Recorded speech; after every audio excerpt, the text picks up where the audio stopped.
Cobra Kai Season 5 has dropped on Netflix. That means it's time to stop and rank every major character from the worst to the best.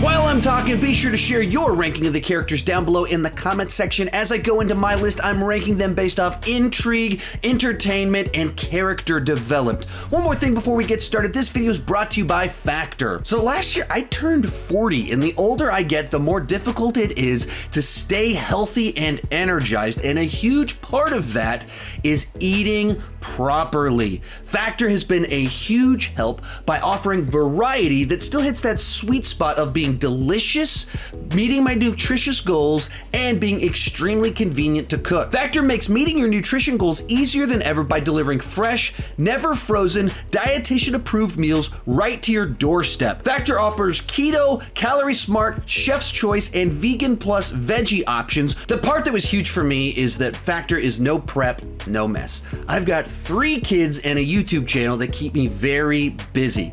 Factor meals arrive pre-prepared and fresh and ready to eat in minutes. A few months back, I worked with HelloFresh. Factor is now owned by HelloFresh. If you're interested in a convenient way to have fresh, delicious meals delivered right to your front door, head to go.factor75.com/SeanChandler130 and use code SeanChandler130 to get $130 off across 6 boxes. With that said, let's get started. In last place, Anthony LaRusso Lopusso, and I have never liked this character, and they've barely ever known what to do with him.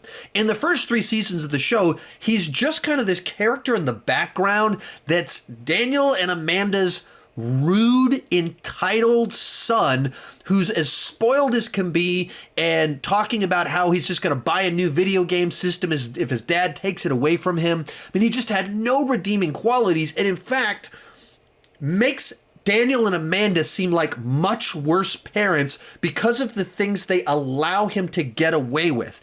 And then when you move into seasons 4 and 5, where he starts to actually serve a purpose in the show, his purpose in the show is to be this spoiled bully that bullies Kenny to the point that Kenny turns into a sociopath.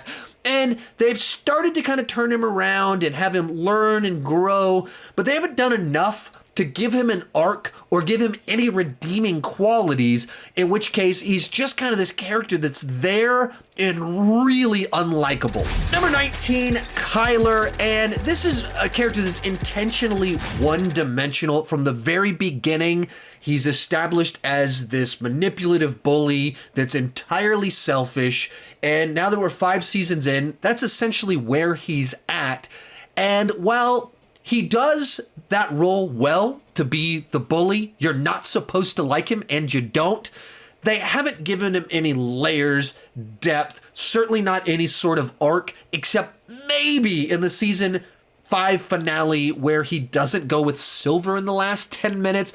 Besides that, he's always kind of hitting this one note, and that's his role on the show, but it's not particularly interesting, and it hasn't grown or changed in literally 5 seasons. Next up, Sensei Kim Daeun, and this is the main sensei that Terry Silver recruits in the back half of season 5, who is trying to train these Cobra Kai students to win this world tournament. And I don't know, she plays too much like a supervillain without any layers, where she's recruited by this rich guy to try and train these American teenagers to win a tournament, and is literally having Tori punch rocks until her knuckles bleed.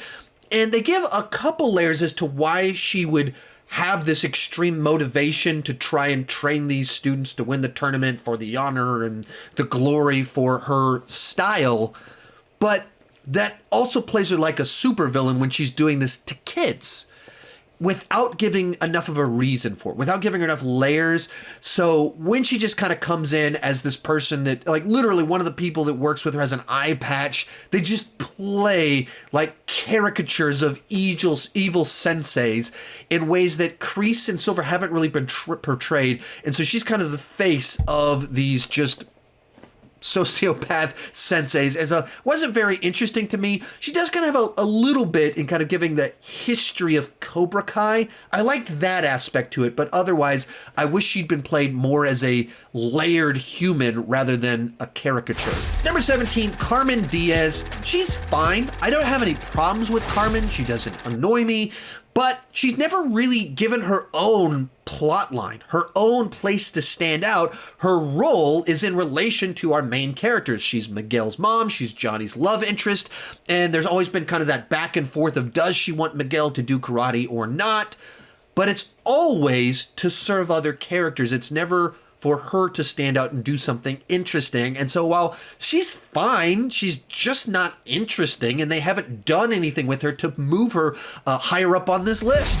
Number 16, Devon Lee, another character that's a nice addition to the show. In particular, I enjoyed her in season 4, where Johnny recruits her and she's just kind of this ball of energy that he's excited to have this girl that's highly aggressive and eager to learn. And then she's used nicely in season 5 to kind of give Tori someone to care about, to show a softer side to Tori that's what reveals something about Tori. But because of that, Devon herself doesn't have the most layers. She doesn't have the biggest arc herself. She's there more to reveal things about Tori in season 5. So a character I'm fine with. I like the way that she's used, but not kind of a top tier, super interesting character either. Number 15, Stingray. This is a character I always kind of go back and forth on. When he was first introduced, I just thought he was a ton of fun as kind of this ball of energy that just brings an interesting dynamic to Cobra Kai earlier on. I'm not afraid of kids, sir. And my mom, she doesn't charge me rent, so I got a lot of cash to burn. But in the last couple seasons, he's been used much more as kind of this tragic character that is talked down to by Crease, by his neighbor, and then he's used in an extreme and violent way by Terry Silver. You are the Cobra Kai. That just kind of has a much darker feel to it, that while he's a very important piece to the plot that sets up season 5 in ways that I think works and is interesting, I don't necessarily like that for the character. I don't think it serves the character so much as it serves the plot, because it's tough to have fun with the character when you see him as just such a depressing person. And it's not playing his stunted maturity for laughs. It's like he's this guy that can be manipulated by a millionaire and be literally like abused, and you're like, that's kind of nasty, and doesn't make me enjoy the character as much, despite he still gets some fun moments in season 5. Next up, Aisha Robinson, and this is a character that I enjoyed when she was on the show, but I also didn't really miss her all that much when she left the show at the same time. She was used really nicely in the first couple of seasons to be one of the positive examples of someone that found their confidence by joining Cobra Kai. There are no girls in Cobra Kai. Why not? Same reason there aren't women in the army.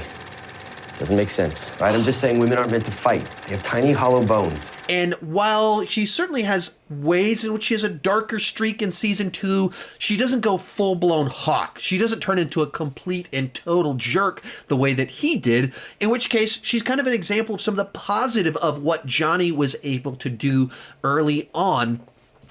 And likewise, she's used nicely to demonstrate how Samantha's kind of lost her way and abandoning some of her friends to be friends with these jerks.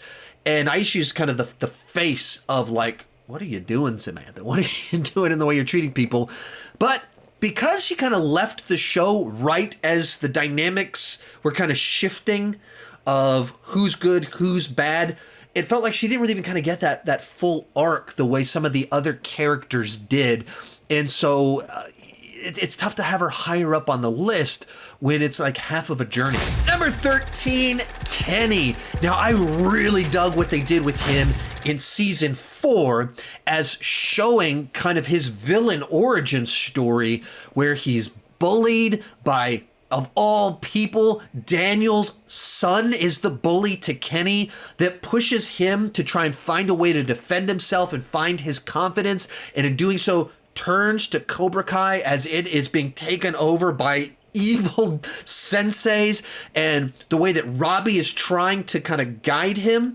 And it's used to in certain ways, brings the best out of Robbie.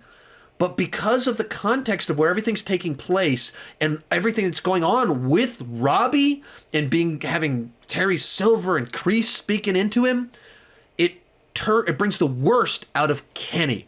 I loved all of that, but it became one note in season 5 to where he's revealed in the finale of season 4 as just he's become this cynical, evil person that's just going to make Anthony LaRusso pay, and he's so angry, he's stuck on that note for all of season 5.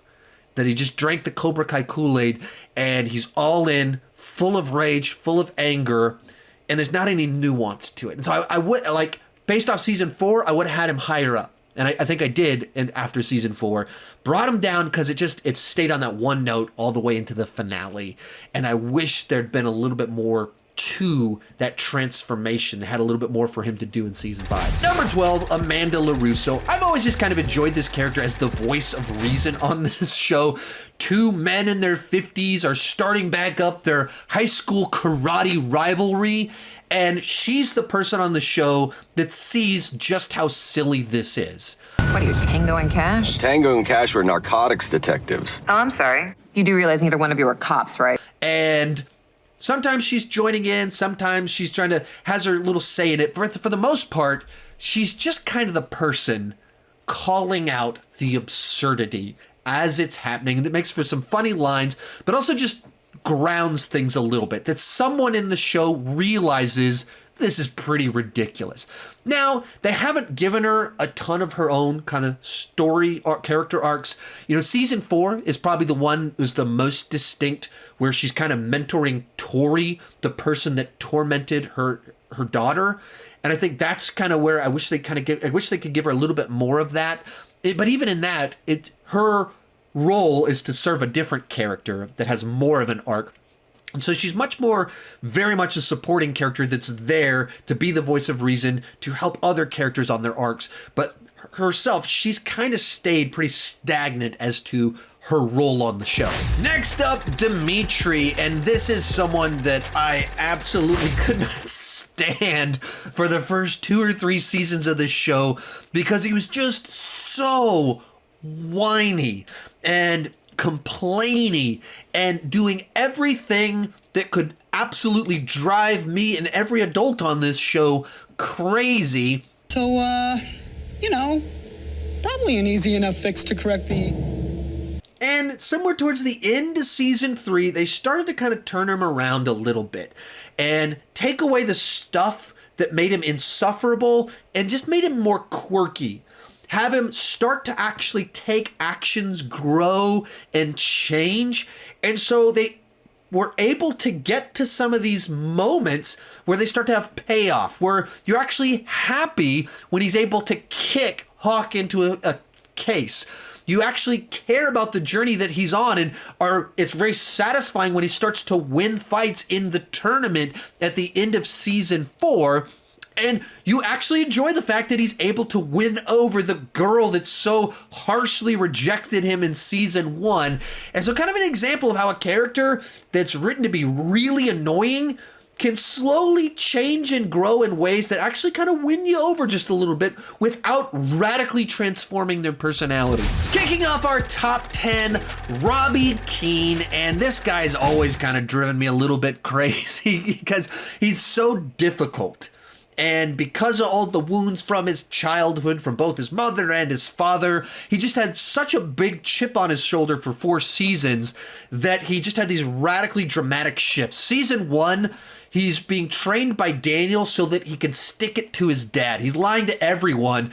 And so it's tough to root for a character that's being so deceptive. And then in season 2, they're trying to kind of give him this redemptive arc of, through Daniel Miyagi-Do, becoming a better person. But at the end of it, he kind of reverts to kind of the anger, the rage, and he does something horrible and injures Miguel, going into season 3 where he blames everyone else. And it's just tough to root for a character that's like, dude, man, you were like lying to everyone to stick it to your dad. You sent someone to the hospital. You gotta own some of that, and he just can't. And then in season 4, he's so desperate to stick it to everyone that he teams up with Cobra Kai and thinks through mentoring Kenny he can redeem himself, but in actuality, he's making things worse. And so because by the end of the season, he learns that lesson, softens, and actually kind of embraces his father and owns his own part, and even says, like, I'm so tired of blaming you. He actually completes the arc of, like, maturing, but for so long, he's a very difficult character to enjoy and root for because he's making so many bad choices and refusing to own it.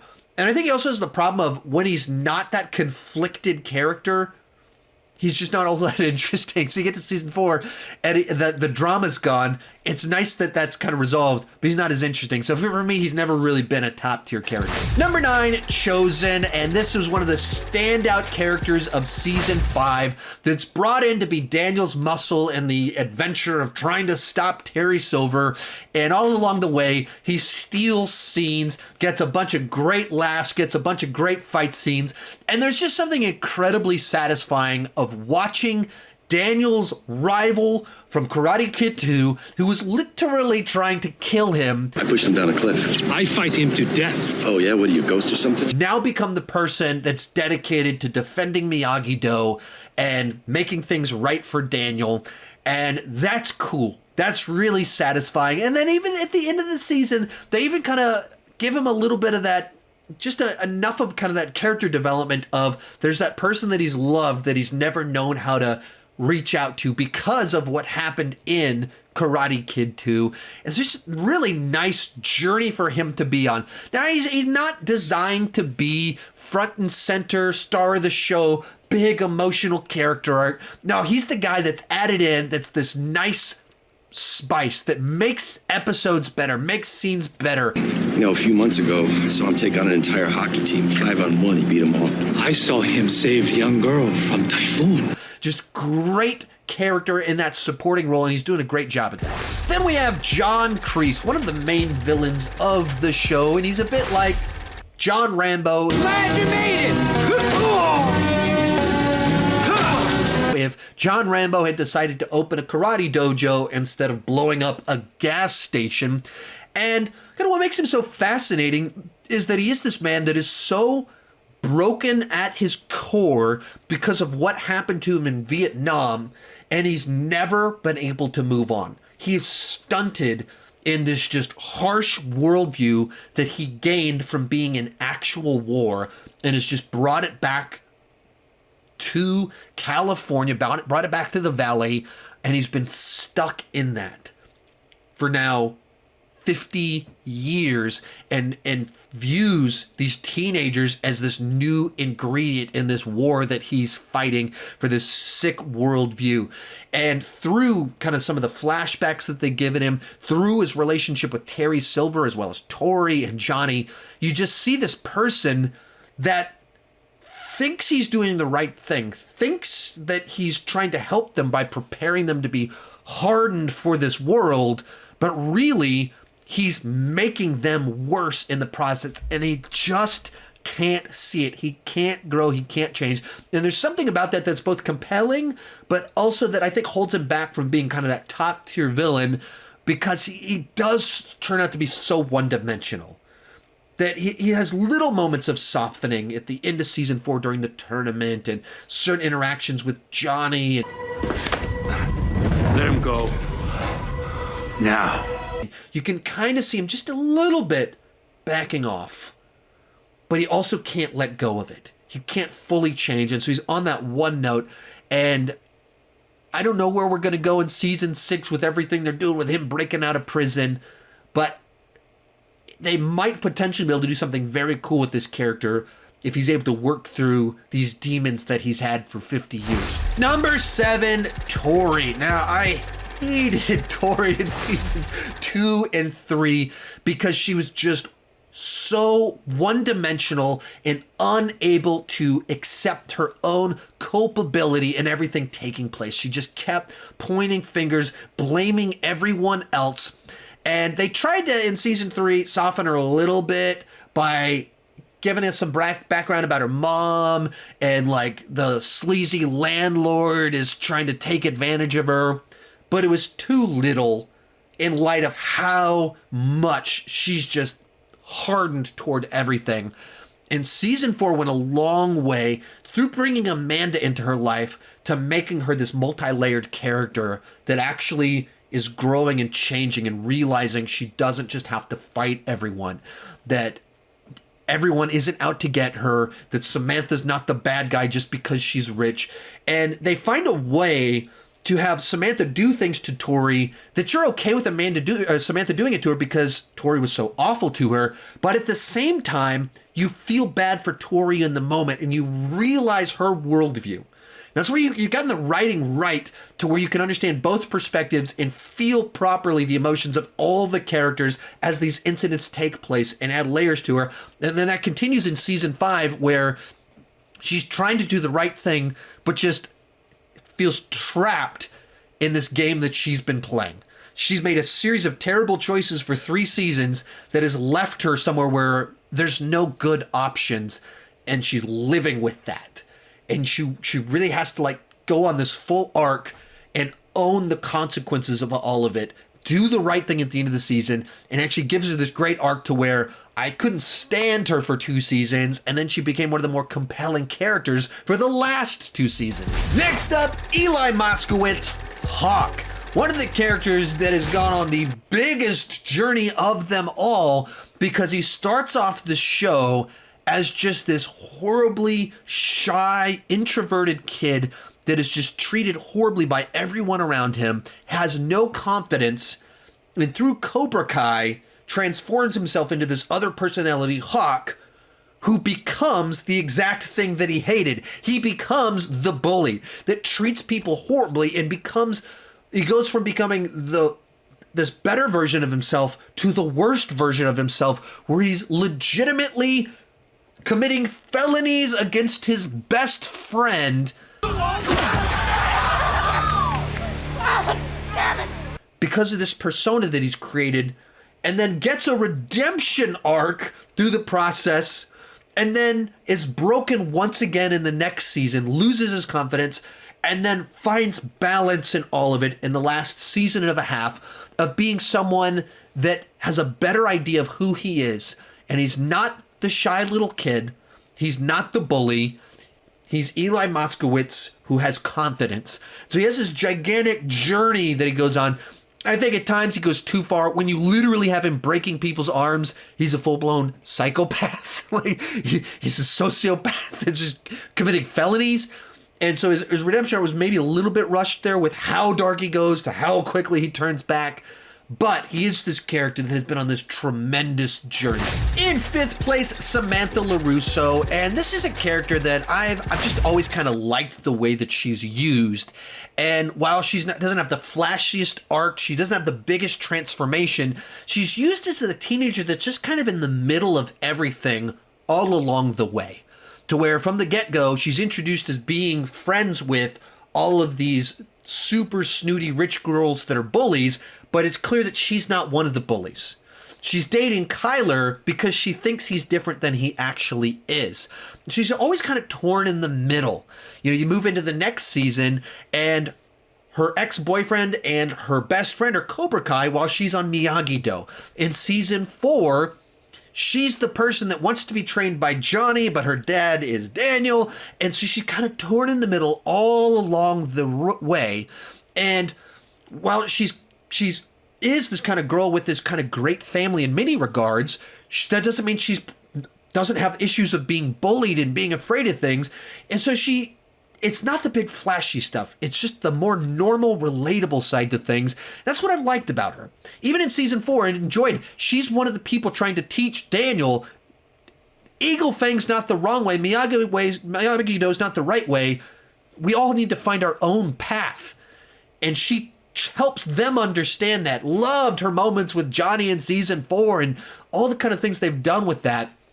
And it's not a big, gigantic, transformative arc, but it's being used really interesting in the show to pull a bunch of pieces together. In fourth place, Daniel LaRusso, the Karate Kid himself, and he's just as obnoxious as ever, but still has the same eagerness to do the right thing that makes him endearing while insufferable, all kind of at the same time. Daniel LaRusso is a very bizarre character because he is the person you're so often rooting for while being his own worst enemy that causes so many problems for himself. Like when the show starts off, he's kind of this douchebag that doesn't realize it, that he's become one of the people that drove him crazy back in the original Karate Kid.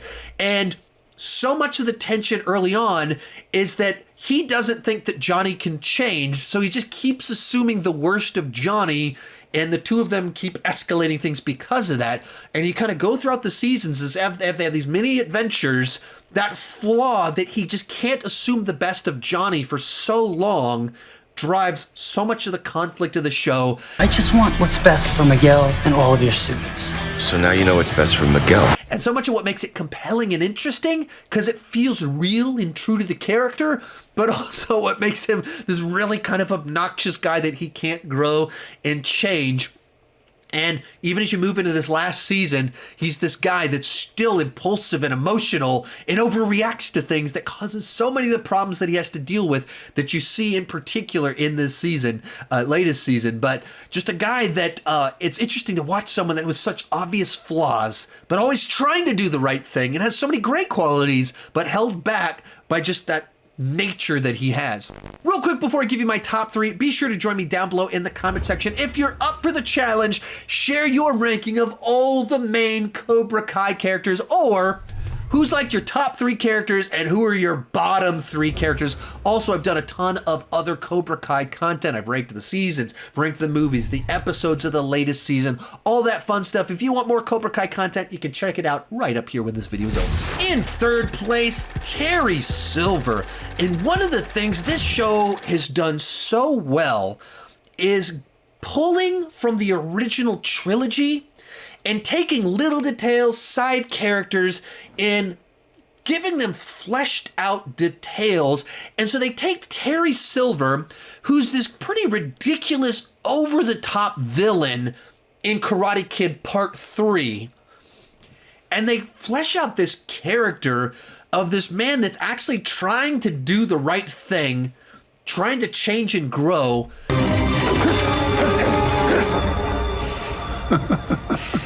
But just has this desire inside of him that when it's unleashed, he cannot restrain himself. When he has a goal, when he's not in the box, when he's outside the box, he will not stop. He absolutely believes the end justifies the means, and he keeps going and going and going and will do anything to achieve his goal. And when you have this show that so much of it was built around this concept that neither Daniel or Johnny are the good guy or the bad guy, that's not what it is.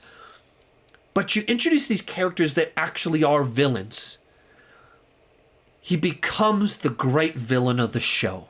That is a physical threat.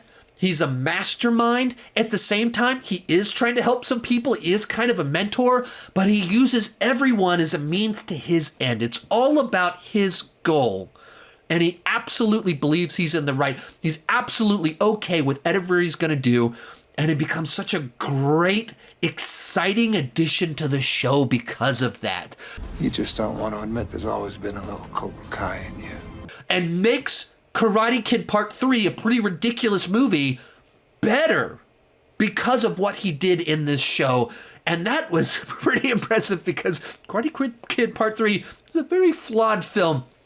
And he's so fun every time he's on screen. He's terrifying. He's just so many layers to what makes him compelling and interesting. And everything that he's doing, the way that he talks to characters. And so I've loved what they've done with Terry Silver on this show. Rule number 3.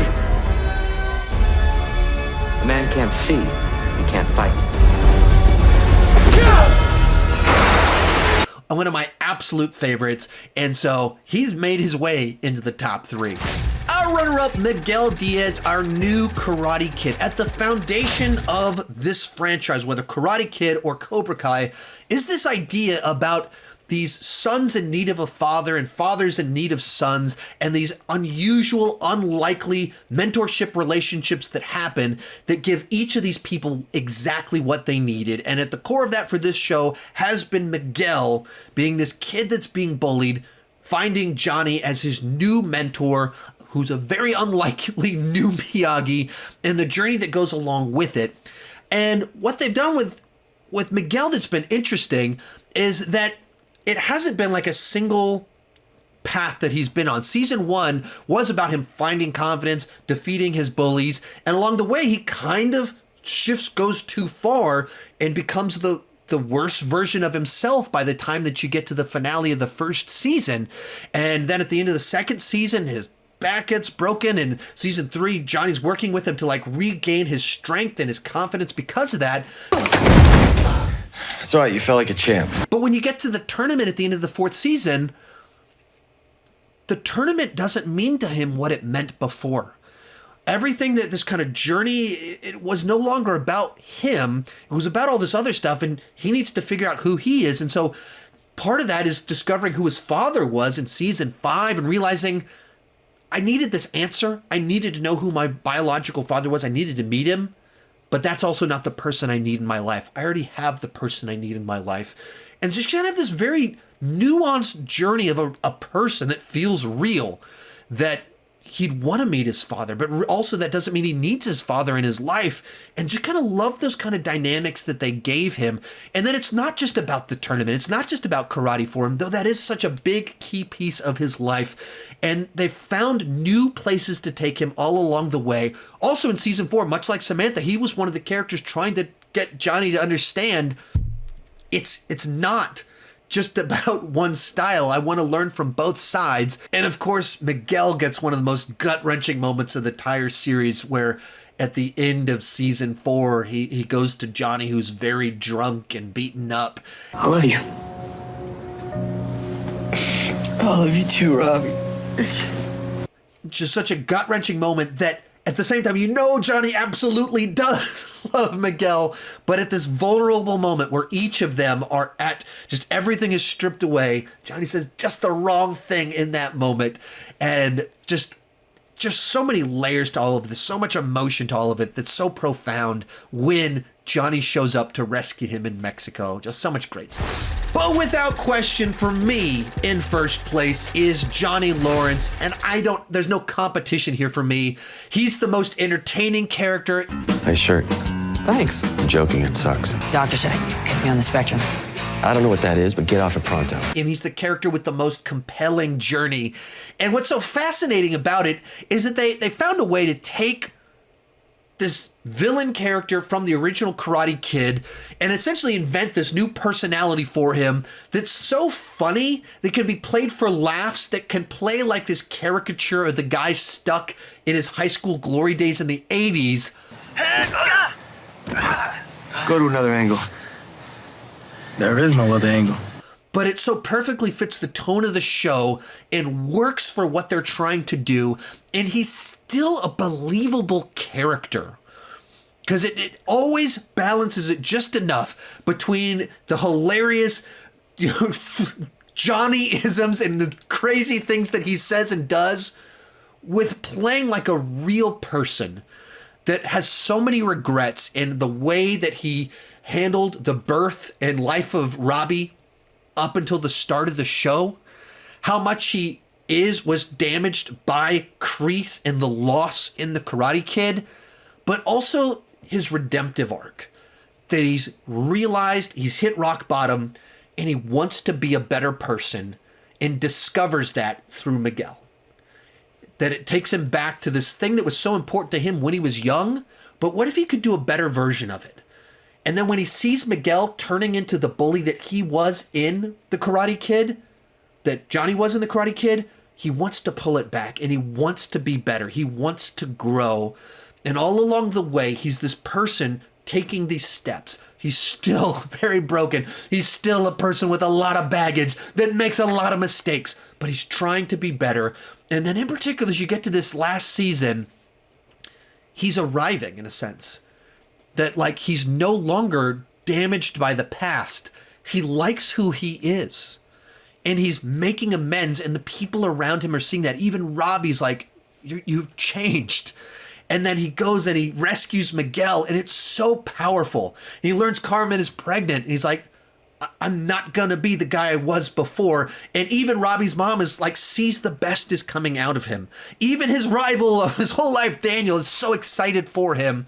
And that's so satisfying. And especially as they're able to even give him a big fight in the finale where he sees he's getting the crap kicked out of him by these senseis, and he sees the picture of the newborn, or on the way, not newborn yet, but on the way baby. And he's like, I have something to fight for. Whether that's working crappy jobs like the pawn shop guy taught him. 1 star? Because the car smelled like beer. It's because there is beer, asshole. Or beating these dudes up. I have something to fight for. And stands up and just kicks the crap out of these dudes. Johnny is just like such a legend on this show. He gets all the best lines, at least in my opinion. Girls one. Gotta be under 18 or it's a no-go. No, not like that. So you can leave your asthma and your peanut allergies and all that other made-up bullshit outside. Is that understood? And you don't want to be a pussy. You want to have balls. Don't you think you're doing a lot of genderizing? What? And he's the guy with the best arc, the best transformation that's the most compelling. In his own way, in his own ways, a little bit relatable, as I've had my own journeys through life and failures and having to rebuild things. And I can relate to it a little bit more as a grown up, relate to him more than I do to, teenagers at this point in time in my life. So for me, without question, Johnny comes in at number 1. If you enjoyed this video, remember I got more Cobra Kai and Karate Kid content right up here. And if you're interested in delicious, fresh meals delivered right to your door, check out that link down below in the description. Thank you so much for watching, and keep talking movies and TV too much. Bye-bye.